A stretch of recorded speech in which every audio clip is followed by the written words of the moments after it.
We're here at, Josh and I, we're here at Market. Yan, cinema. He's gonna watch Obsession. So, niyaya niya ako manood pero hindi ko type.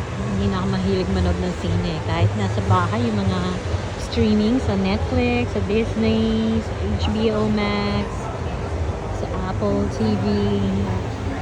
Wala, hindi ako nanonood kahit na ang dami namin subscription. So anyway, bonjour, aujourd'hui c'est mercredi le 27 mai. Today is Wednesday, May 27, 27. Hindi, pangit-pangit na dito sa market. Itong 5th floor sa cinema, Diyos ko. Ano na, kumbaga sa anong bulok na. Yung tipong yung loob ng sinihan na may ipis. Ganun kaluma.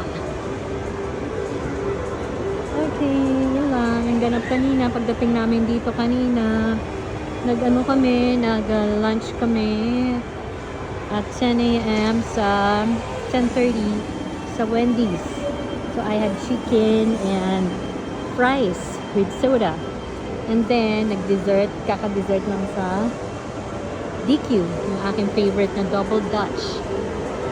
Okay. Tapos, pagkatapos ng bumili ng